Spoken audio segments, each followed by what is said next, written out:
आज रक्षा मंत्री राजनाथ सिंह ने थल सेना, वायुसेना और नौसेना प्रमुखों के साथ बैठक की।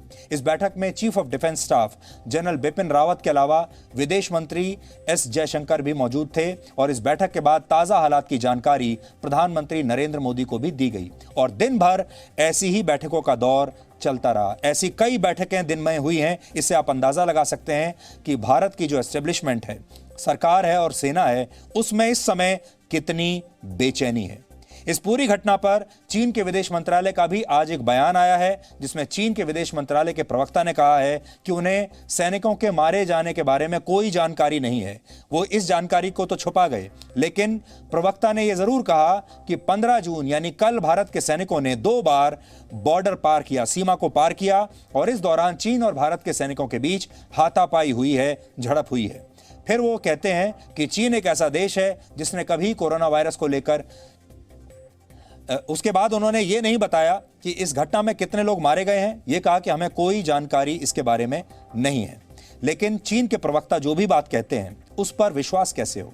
ये वो देश है जिसने कोरोना वायरस को लेकर कभी भी दुनिया को सही आंकड़ा बताया नहीं, कभी दुनिया को ये सही नहीं बताया कि इसके यहाँ कितने लोगों को कोरोना संक्रमण हुआ, कितने लोग मारे गए हैं और ये वायरस असल में आया कहां से, कुछ नहीं बताया। ऐसी सोच रखने वाला चीन भला ये बात क्यों बताएगा कि गलवान घाटी में भारत के हाथों उसके कितने सैनिक मारे गए हैं और वहां पर गलती किसकी थी। इसलिए आगे बढ़ने से पहले आप ये देखिए कि कैसे चीन इस पूरी घटना पर पर्दा डालने की ही कोशिश कर रहा है। 中方已就此向印方提出强烈抗议和严正交涉，再次郑重要求印方切实按照有关精神，严格约束一线部队，不得越线活动，不得挑衅滋事，不得采取任何导致边境局势复杂化的单方面举动。中印双方同意继续通过对话协商解决双边有关问题，为缓和边境地区局势、维护边境地区和平与安宁做出努力。 यानी चीन नुकसान की बात को स्वीकार नहीं करना चाहता, क्योंकि वो दुनिया के सामने खुद को कमजोर साबित होता हुआ नहीं देख सकता। लेकिन चीन को ये तो समझ आ ही गया है कि 2020 का भारत 1962 वाला भारत नहीं है और जो कुछ कल रात को हुआ है उस घटना ने चीन को भी बहुत हैरान करके रख दिया है, चीन को भी हिलाकर रख दिया है, क्योंकि चीन ने भी कभी ये नहीं सोचा था कि किसी झड़प में उसके इतनी बड़ी संख्या में सैनिक मारे जा सकते हैं। लेकिन इस घटना का असर क्या होगा और कैसे इस घटना ने भारत और चीन के संबंधों को गहरी चोट पहुंचाई है, ये हम आपको 4 पॉइंट्स के जरिए समझाना चाहते हैं। पहला पॉइंट, भारत और चीन के बीच 41 दिन से गलवान घाटी और पेंगोंग इलाके में जो विवाद बना हुआ था, ये दोनों देशों की सेनाओं में बॉर्डर पर तनाव कम करने और डी-एस्केलेशन की सहमति जो बन चुकी थी, उन सारी कोशिशों को इससे बहुत धक्का लगेगा। डी-एस्केलेशन के तहत दोनों देशों की सेनाएं विवाद वाले इलाके से पीछे हट रही थीं, लेकिन गलवान घाटी के घटनाक्रम के बाद अब इस पूरी कोशिश को बहुत झटका लगने वाला है। ये बातचीत अब नए सिरे से शुरू की जाएगी, अगर शुरू हुई तो। दूसरा पॉइंट यह है, गलवान घाटी की झड़प के बाद भारत और चीन के संबंध फिलहाल सबसे निचले स्तर पर पहुंच गए हैं और मैं ये कहूंगा कि खतरनाक स्तर पर हैं। आखिरी बार 1962 के युद्ध के बाद भारत और चीन के संबंध इतने खराब, इतने बिगड़े थे। तीसरा पॉइंट यह है, दोनों देशों के बीच संबंध सुधारने की कोशिशों को भी इससे बहुत झटका लगेगा। चीन के साथ विवाद हल करने के लिए जिस डिप्लोमेसी का सहारा लिया जा रहा था, उसे भी इस घटना से बहुत नुकसान होगा। जो सारे लोग इस डिप्लोमेसी में शामिल थे, चाहे वो ऑफ रिकॉर्ड हो चाहे ऑन रिकॉर्ड हो, उन सारी कोशिशों को इससे बहुत धक्का लगेगा। प्रधानमंत्री मोदी और शी जिनपिंग की जो दोस्ती थी, जो हमने उन्हें इतनी बार यहां मिलाया बुलाया, उनका इतना आदर सत्कार हुआ, उस दोस्ती पर भी इसका बहुत बड़ा असर पड़ने वाला है और मैं ये कहूंगा कि शायद उस पर असर पड़ चुका है, क्योंकि आपको शायद पता नहीं होगा, लेकिन 15 जून यानी कल चीन के राष्ट्रपति शी जिनपिंग का जन्मदिन था और जो हमें अभी तक पता चला है, हमारी जानकारी है वो ये कि इस बार प्रधानमंत्री मोदी ने उन्हें जन्मदिन की शुभकामनाएं नहीं दी हैं। इससे आप समझ सकते हैं कि दोनों देशों के बीच इस समय रिश्ते कैसे हैं। और चौथा, भारत और चीन दोनों ने अब तक अपने अपने मित्र देशों को इस घटना की जानकारी दे दी होगी। दोनों देशों ने अपना अपना पक्ष अंतर्राष्ट्रीय स्तर पर मजबूती से रखना शुरू कर दिया होगा और संभव है कि आने वाले दिनों में भारत और चीन का यह विवाद दुनिया को भी दो हिस्सों में बांट दे।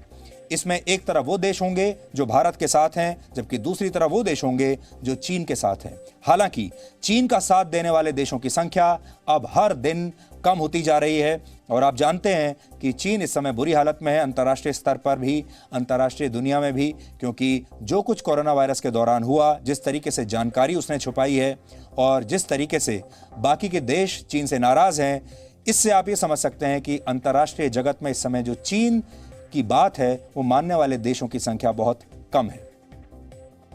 हालांकि इस बीच चीन के मीडिया में भारत को उकसाने वाली बातें लगातार लिखी जा रही हैं। चीन के अखबार ग्लोबल टाइम्स के संपादक ने एक ट्वीट में लिखा है कि इस हिंसक झड़प के दौरान चीन के भी कुछ सैनिक मारे गए हैं, लेकिन भारत को अड़ियल रवैया नहीं अपनाना चाहिए और चीन के संयम को उसकी कमजोरी नहीं समझना चाहिए। चीन भारत के साथ भिड़ना नहीं चाहता, लेकिन चीन को इसका कोई डर भी नहीं है। ये ग्लोबल टाइम्स के जो एडिटर इन चीफ हैं वो लिख रहे हैं। यानी एक तरफ तो चीन की सरकार मारे गए सैनिकों का आंकड़ा बताने से भी हिचक रही है, बताना नहीं चाहती कि उसके कितने लोग मारे गए हैं। दूसरी तरफ चीन का मीडिया भारत को धमकी भी दे रहा है और अपने देश के आक्रामक रवैये को संयम बता रहा है। इसे आप चीन का मनोवैज्ञानिक युद्ध भी कह सकते हैं, क्योंकि चीन ने इस घटना को इंफॉर्मेशन वॉरफेयर का रूप दे दिया है और अलग अलग जानकारियों को बाहर लाकर चीन एक मनोवैज्ञानिक बढ़त लेने की कोशिश कर रहा है, जबकि भारत ने इस पर अब तक संयम का परिचय दिया है और कोई ऐसी बात नहीं कही है जो कंफ्यूजन या तनाव को और बढ़ावा दे।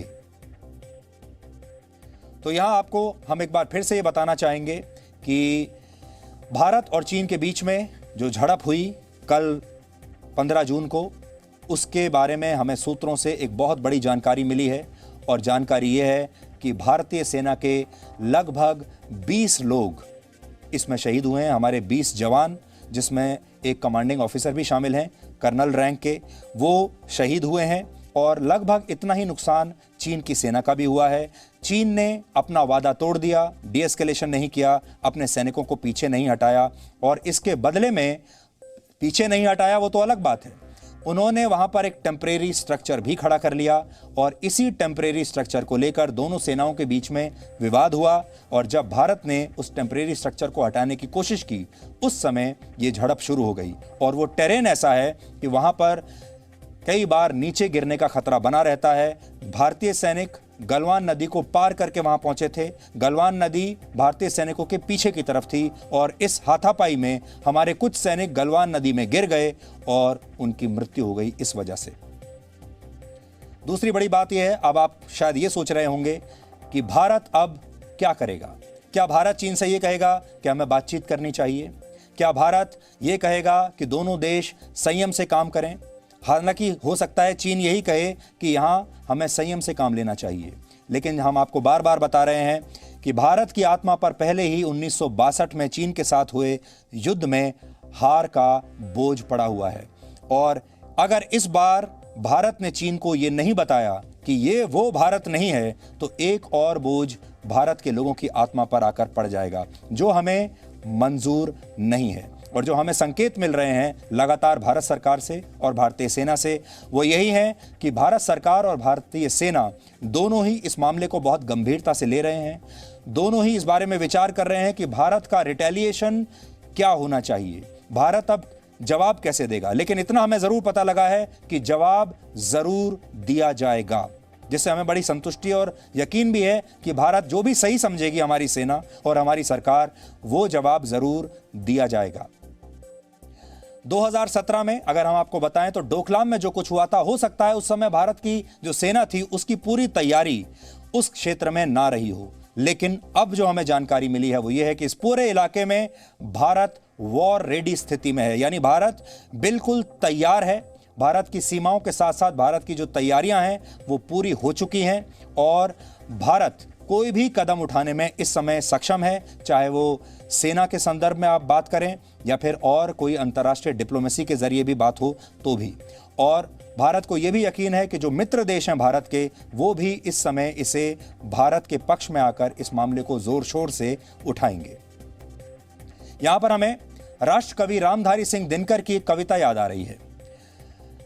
और वो कविता में वो कहते हैं, क्षमा शोभती उस भुजंग को जिसके पास गरल हो, उसको क्या जो दंतहीन विषरहित विनीत सरल हो।